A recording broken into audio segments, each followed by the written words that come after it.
bounce back win for the Braves. 3-2 pitchers duel, just like I predicted. They're the first Major League Baseball team to win a game this season with 3 hits or fewer. Luckily, 2 of them left the ballpark. Firstly, Ronald Acuna Jr., Mr. Leadoff, led off with his 12th career homer. Almost hit it off the scoreboard, showing the youngster what you're supposed to do with 94 miles an hour pitches right down the middle. Thought it was going to be one of those nights, especially with the wind blowing out.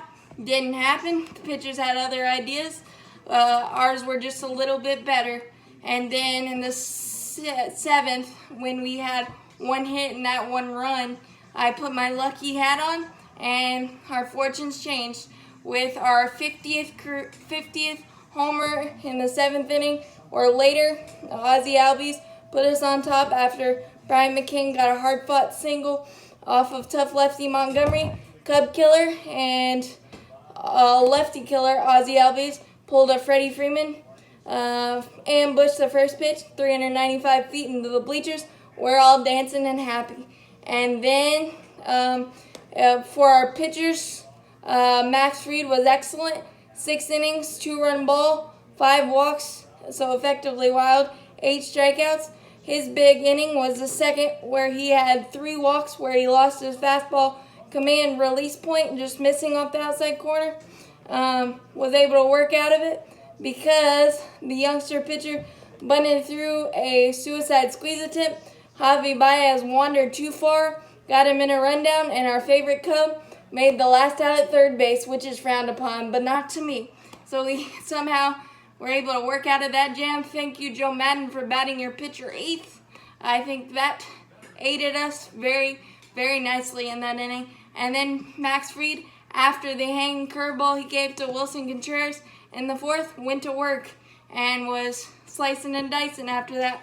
His curveball and off-speed stuff was dancing, and it's a good thing because his fastball command was very spotty, as I said, but he was able to work through it and give us a great start. And then the bullpen was excellent.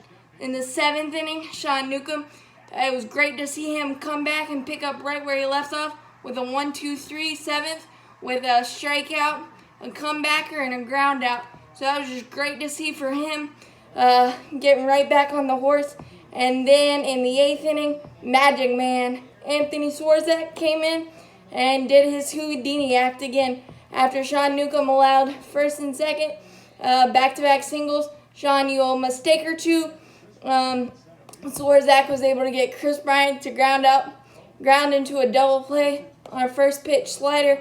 Great pick by Josh Donaldson. His glove is still gold for the double play. And then an excellent, very impressive strikeout of Anthony Rizzo. After a couple, 3-4 great sliders, he laid off a couple. Then he just froze him with a perfect 95-mile-an-hour fastball on the inside corner. Just nothing he could do with it, and got out of that jam on just 7 pitches. That's why I call him the Magic Man.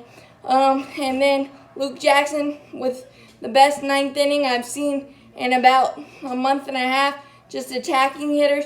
But first, he's got to give a big hug and a big tip of the cap to Charlie Culverson, who's not all bat. Gold glove defensive play, sliding catch on a broken bat flare that I was sure was going to drop for a leadoff double for Baez. Was able to slide and catch it, and then he just kind of went to work. His slider was biting, and he kept it down. Back-to-back strikeouts of Wilson Contreras and my favorite, David Bodie. After he battled from an 0-2 count to a 3-2 count, he went Powder River, challenged him with his best fastball, got it by him. We win, making us able to win the season series from the Cubs, giving us a leg up there. And tomorrow we'll look to for the series lead with another lefty, new Brave, Dallas Keuchel, looking for his first win, and against Yu Darvish, who we historically have seen pretty well, I believe. So I look for us to take this momentum and ride it for a little while. But as always, go Braves. This one was fun.